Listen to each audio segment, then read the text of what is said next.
ஓம் சாந்தி. இன்றைய முரளி 25 மார்ச் 2025. பார்த்தாதா மதுபன். இனிய குழந்தைகளே, நீங்கள் தந்தையின் குழந்தைகள், எஜமானர்கள். நீங்கள் தந்தையிடம் சரண் அடையவில்லை. குழந்தை ஒருபோதும் தந்தையிடம் சரண் அடைவதும் இல்லை. கேள்வி: எந்த விஷயத்தை பற்றி சதா சிந்தனை செய்து கொண்டே இருந்தால் மாயா தொல்லை கொடுக்காது? பதில்: நாம் தந்தையிடம் வந்திருக்கிறோம். அவர் நமது தந்தையாகவும் இருக்கிறார், டீச்சராகவும் இருக்கிறார், சத்குருவாகவும் இருக்கிறார். எனினும் நிராகாரராக இருக்கிறார். நிராகார ஆத்மாக்கள் நமக்கு பாடம் கற்பிப்பவர் நிராகார தந்தை. இந்த சிந்தனை புத்தியில் ஓடிக்கொண்டே இருந்தால் குஷியின் அளவு அதிகமாக இருக்கும். மாயா தொல்லை கொடுக்காது. ஓம் சாந்தி. திரிமூர்த்தி தந்தை குழந்தைகளுக்கு புரிய வைக்கிறார். தந்தை திரிமூர்த்தியாக இருக்கிறார் தானே. மூவரையும் படைப்பவர் அனைவருக்கும் தந்தையாக இருக்கிறார். ஏனென்றால் அவர் மிக உயர்ந்த தந்தை. நாம் அவரது குழந்தைகள் என்பது குழந்தைகளின் புத்தியில் இருக்கிறது. தந்தை எப்படி பரந்தாமத்தில் இருக்கிறாரோ அப்படி ஆத்மாக்கள் நாமும் அங்கே இருப்பவர்கள். இது நாடகம் என்பதையும் தந்தை புரிய வைத்திருக்கிறார். என்ன நடந்தாலும் அது நாடகத்தில் ஒரு முறை மட்டுமே நடக்கும். தந்தையும் ஒரே ஒரு முறை பாடம் கற்பிக்க வருகிறார். நீங்கள் ஒன்றும் சரணாகதி பெறுவதில்லை, உங்கள் சரணத்திற்கு வந்திருக்கிறேன் என்று சொல்வது பக்தி மார்க்க வார்த்தை. குழந்தை எப்போதாவது தந்தையிடம் சரணடையுமா என்ன? குழந்தைகள் எஜமானர்களாக இருப்பார்கள். குழந்தைகள் நீங்கள் தந்தையின் சரணத்திற்கு வருவதில்லை. தந்தை உங்களை தன்னுடையவர்களாக மாற்றி இருக்கிறார். குழந்தைகள் தந்தையை தன்னுடையவராக மாற்றி இருக்கிறீர்கள். பாபா வாருங்கள், எங்களை எங்கள் வீட்டிற்கு அழைத்து செல்லுங்கள், ராஜ்யத்தை கொடுங்கள் என்று சொல்லி குழந்தைகள் நீங்கள் தந்தையை அழைக்கிறீர்கள். ஒன்று சாந்திதாமும், இரண்டாவது சுகதாமும். சுகதாமும் தந்தையின் ப்ராப்பர்ட்டி, துக்கதாமும் ராவணின் ப்ராப்பர்ட்டி. 5 விகாரங்களில் சிக்கினால் துக்கமே துக்கம். நாம் தந்தையிடம் வந்திருக்கிறோம் என்பது இப்போது குழந்தைகளுக்கு தெரியும். அவர் தந்தையாகவும் இருக்கிறார், டீச்சராகவும் இருக்கிறார், எனினும் நிராகாரராக இருக்கிறார். நிராகாரி ஆத்மாக்களுக்கு பாடம் கற்பிப்பவரும் நிராகாரராக இருக்கிறார். அவர்தான் ஆத்மாக்களின் தந்தை. இந்த சிந்தனை எப்போதும் புத்தியில் ஓடிக்கொண்டே இருந்தாலும் குஷியின் அளவு அதிகமாகும். இதை மறக்கும் போது மாயா தொல்லை கொடுக்கிறது. இப்பொழுது நீங்கள் தந்தையின் அருகில் அமர்ந்திருக்கிறீர்கள். அதனால் தந்தையும் ஆஸ்தியும் நினைவிற்கு வருகிறது. குறிக்கோள் புத்தியில் இருக்கிறது. சிவபாபாவை நினைவு செய்ய வேண்டும். ஸ்ரீ கிருஷ்ணரை நினைவு செய்வது மிகவும் எளிது. சிவபாபாவை நினைவு செய்வதில் தான் முயற்சி இருக்கிறது. தன்னை ஆத்மா என்று உணர்ந்து தந்தையை நினைவு செய்ய வேண்டும். ஒருவேளை ஸ்ரீ கிருஷ்ணர் இப்போது இருந்தால் அவரிடம் எல்லோரும் உடனே பலியாவார்கள். எனக்கு ஸ்ரீ கிருஷ்ணரை போன்று குழந்தை வேண்டும், ஸ்ரீ கிருஷ்ணரை போன்று கணவர் வேண்டும் என்று குறிப்பாக மாதர்கள் அதிக விரும்புகிறார்கள். நான் வந்திருக்கிறேன், உங்களுக்கு ஸ்ரீ கிருஷ்ணரை போன்ற குழந்தை அல்லது கணவர் கிடைப்பார் என்று இப்போது தந்தை சொல்கிறார். அதாவது இவரை போன்ற குணவான அனைத்து குணங்களும் நிறைந்த 16 கலைகள் சம்பூர்ண சுகம் கொடுப்பவர் உங்களுக்கு கிடைப்பார். சொர்க்கம், அதாவது ஸ்ரீ கிருஷ்ணபுரியில் சுகமே சுகமாக இருக்கும். ஸ்ரீ கிருஷ்ணபுரிக்கு போவதற்கே இங்கே நாம் படிக்கிறோம் என்பது குழந்தைகளுக்கு தெரியும். எல்லோரும் சொர்க்கத்தை தானே நினைவு செய்கிறார்கள். யாராவது இறந்தால் இன்னார் சொர்க்கவாசியாகிவிட்டார் என்று சொல்கிறார்கள். அப்போது சந்தோஷப்பட வேண்டும், கைத்தட்ட வேண்டும். நரகத்தில் இருந்து வெளியேறி சொர்க்கத்திற்கு சென்று மிகவும் நல்லதாக இருக்கிறது. இன்னார் சொர்க்கத்திற்கு சென்று விட்டார் என்று யாராவது சொன்னால் எங்கிருந்து சென்றார் என்று கேளுங்கள். நிச்சயம் நரகத்திலிருந்து சென்றார். இது மிகவும் மகிழ்ச்சியான விஷயம். எல்லோரையும் அழைத்து இனிப்பு கொடுக்க வேண்டும். எனினும் இது புரிந்து கொள்ளும் விஷயமாக இருக்கிறது. 21 ஜென்மங்களுக்கு சொர்க்கத்திற்கு சென்று இருக்கிறார் என்று அவர்கள் சொல்ல மாட்டார்கள். சொர்க்கம் சென்றார் என்று மட்டும் சொல்வார்கள். நல்லது. பிறகு அவரது ஆத்மாவை ஏன் இங்கே அழைக்கிறீர்கள்? நரகத்தின் உணவு கொடுப்பதற்கா? நரகத்திற்கு அழைக்கக்கூடாது. இதை தந்தை அமர்ந்து புரிய வைக்கிறார். ஒவ்வொன்றும் ஞான விஷயம். எங்களை அழுக்கிலிருந்து தூய்மையாக மாற்றுங்கள் என்று சொல்லி தந்தையை அழைக்கிறார்கள். அப்படியானால் அழுக்கான சரீரங்களை நிச்சயம் அழிக்க வேண்டும். எல்லோரும் இறந்துவிட்டால் பிறகு யார் யாருக்காக அழுவார்கள்? நாம் இந்த சரீரத்தை விட்டு நமது வீட்டிற்கு போவோம் என்பது இப்போது உங்களுக்கு தெரியும். சரீரத்தை எப்படி விடுவது என்பதை இப்போது பயிற்சி செய்து கொண்டிருக்கிறீர்கள். இப்படிப்பட்ட முயற்சியை உலகில் வேறு யாராவது செய்வார்களா? இது நமது பழைய சரீரம் என்று ஞான குழந்தைகள் உங்களிடம் இருக்கிறது. நான் பழைய செருப்பை கடனுக்கு பெறுகிறேன் என்று தந்தையும் சொல்கிறார். நாடகத்தில் இந்த ரதமே நிமித்தமாக வைக்கப்பட்டு இருக்கிறது. இதை மாற்ற முடியாது. இவரை நீங்கள் 5000 வருடங்களுக்கு பிறகு மீண்டும் பார்ப்பீர்கள்.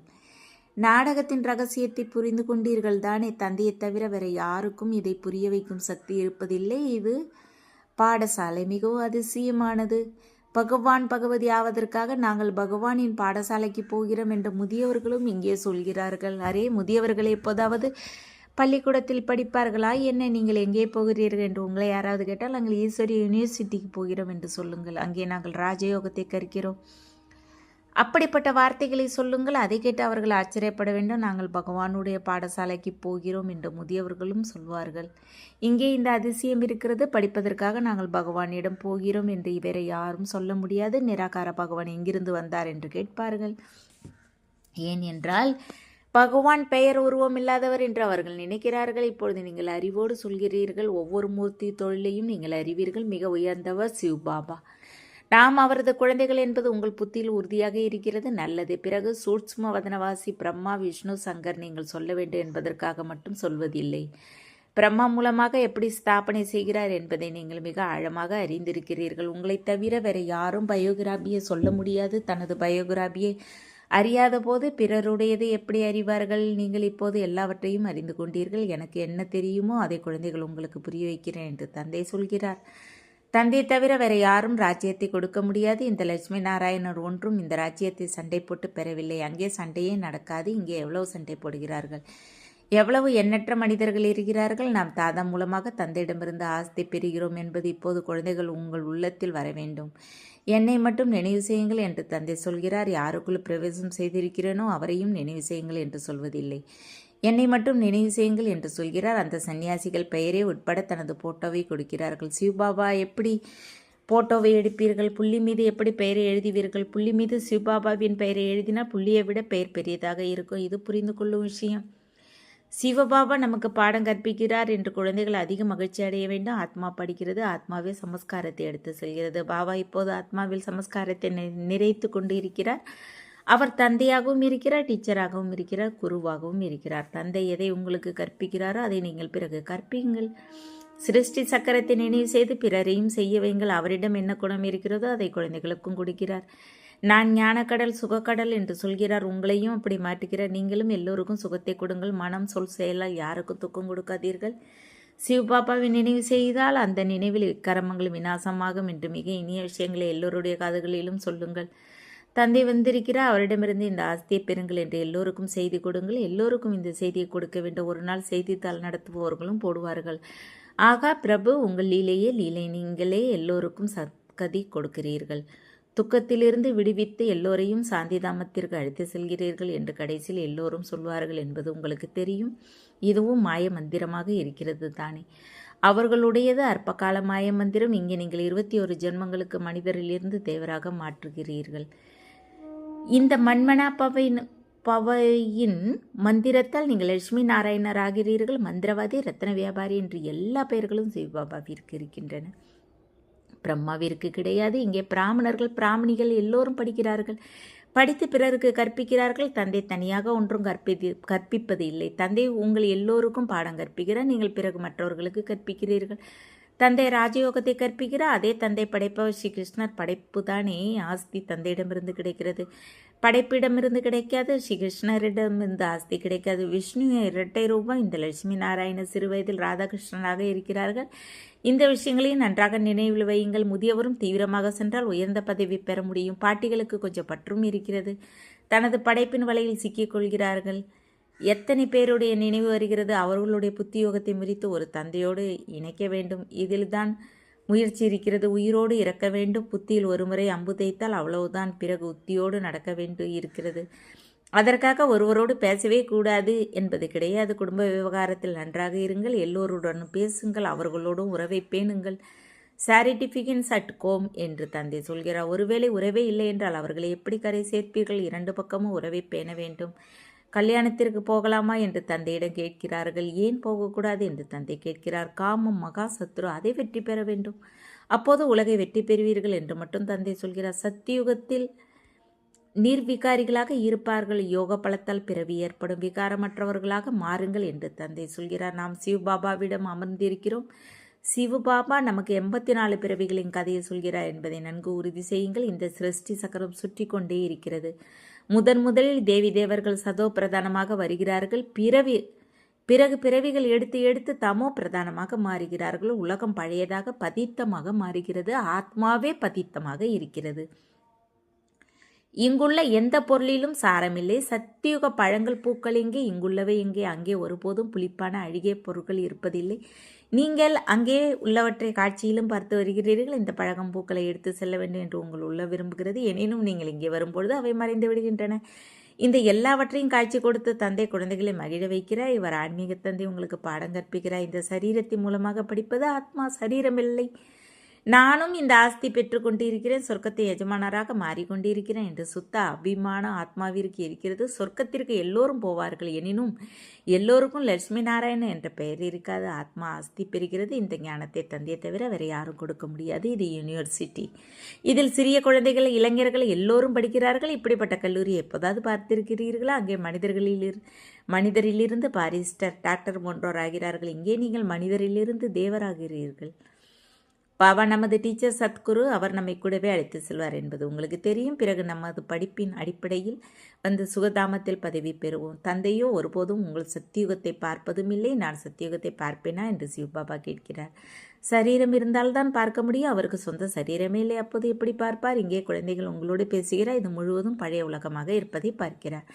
சரீரம் இல்லாமல் எதையும் பார்க்க முடியாது. நான் பதித்த உலகில் பதித்த சரீரத்தில் வந்து உங்களை பாவனமாக மாற்றுகிறேன் என்று தந்தை சொல்கிறார். நான் சொர்க்கத்தை பார்ப்பதே இல்லை. அதற்காக ஒருவரின் சரீரத்தில் மறைந்திருந்து பார்ப்பது கிடையாது. அப்படி இல்லை, எனக்கு பாகமே இல்லை. நீங்கள் எவ்வளவு புது புது விஷயங்களை கேட்கிறீர்கள். அதனால் இப்போது இந்த பழைய உலகில் உள்ளத்தை வைக்காதீர்கள். எந்த அளவு பாவனமாக மாறுவீர்களோ அந்த அளவு உயர்ந்த பதவி கிடைக்கும். எல்லாம் நினைவு யாத்திரை, விளையாட்டு. யாத்திரை போகும்பொழுது மனிதர்கள் பவித்திரமாக இருக்கிறார்கள். பிறகு எப்போது திரும்பி வருவார்களோ அப்போது அப்பவித்திரமாக மாறுகிறார்கள். எல்லையற்ற தந்தையிடமிருந்து நாம் எல்லையற்ற ஆஸ்தி பெறுகிறோம் என்பது உங்களுக்கு தெரியும். குழந்தைகள் உங்களுக்கு அதிக மகிழ்ச்சி இருக்க வேண்டும். அதனால் அவரது ஸ்ரீமத்துப்படி நடக்க வேண்டும். தந்தையின் நினைவால் தான் சதோ பிரதானமாக மாற வேண்டும். 63 பிறவிகளின் துரு ஏறி இருக்கிறது. அதை இந்த பிறவியில் இறக்க வேண்டும். வேறு எந்த சிரமமும் இல்லை. விஷம் குடிக்க எந்த பசி எடுக்கிறதோ அதை விட வேண்டும். அதை பற்றி நினைக்கவே கூடாது. இந்த விகாரங்களால் தான் நீங்கள் ஜென்ம ஜென்மங்களுக்கு துக்கம் அடைந்தீர்கள் என்று தந்தை சொல்கிறார். குமாரிகள் மீது அதிக இரக்கம் வருகிறது. சினிமாவிற்கு போவதால் தான் கெட்டு போகிறார்கள். இதன் மூலம் நரகத்திற்கு செல்கிறார்கள். பார்ப்பதால் ஒன்று பிரச்சனை இல்லை என்று பாபா ஒருவருக்கு சொல்கிறார். எனினும் உங்களை பார்த்து பிறரும் போக ஆரம்பிப்பார்கள். எனவே நீங்கள் போகக்கூடாது. இவர் பாகிரதன், பாக்கியசாலி ரதம் தானே. தனது ரதத்தை கடனுக்கு கொடுக்க நாடகத்தில் இவர் நிமித்தமாக இருக்கிறார். பாபா இவருக்குள் வருகிறார் என்பதை நீங்கள் புரிந்திருக்கிறீர்கள். இவர்தான் ஹுசேனின் குதிரை. உங்கள் எல்லோரையும் அழகாக மாற்றுகிறார். தந்தை தானே அழகாக இருக்கிறார், எனினும் இந்த ரதத்தை பெற்று இருக்கிறார். நாடகத்தில் இவரது பாகமே அப்படி இருக்கிறது. இப்போது எந்த ஆத்மாக்கள் கருப்பாகி இருக்கின்றனவோ அவற்றை பொற்கால ஆத்மாக்களாக மாற்ற வேண்டும். பாபா சர்வ சக்திவானா அல்லது சர்வ சக்திவானா? டிராமா பிறகு அதில் யார் நடிகர்களோ அவர்களில் சர்வசக்திவான் யார்? சிவபாபா. பிறகு ராவணன், அரைக்கல்பம் ராமராஜ்யம், அரைக்கல்பம் ராவணராஜ்யம். நாங்கள் தந்தையின் நினைவை மறந்து விடுகிறோம் என்று அடிக்கடி தந்தைக்கு எழுதுகிறார்கள். சோர்வு அடைகிறார்கள். உங்களை சொர்க்கத்தின் எஜமானர்களாக மாற்ற வந்திருக்கிறேன். பிறகு நீங்கள் ஏன் சோர்வடைகிறீர்கள்? முயற்சி செய்ய வேண்டும், பவித்திரமாக மாற வேண்டும். அப்படியே திலகத்தை கொடுக்க வேண்டுமா என்ன? ஞானம் மற்றும் யோகத்தால் தனக்கு தானே ராஜ திலகம் வைத்துக்கொள்ள தகுதி பெற வேண்டும். தந்தையை நினைவு செய்து கொண்டே இருந்தால் நீங்கள் தாமாகவே திலகத்திற்கு தகுதி பெறுவீர்கள். சிவபாபா நமது இனிய அப்பா டீச்சர் சத்குரு என்பது புத்தியில் இருக்கிறது. நம்மையும் மிக இனியவராக மாற்றுகிறார். நாம் ஸ்ரீ கிருஷ்ணபுரிக்கு நிச்சயம் போவோம் என்பது உங்களுக்கு தெரியும்.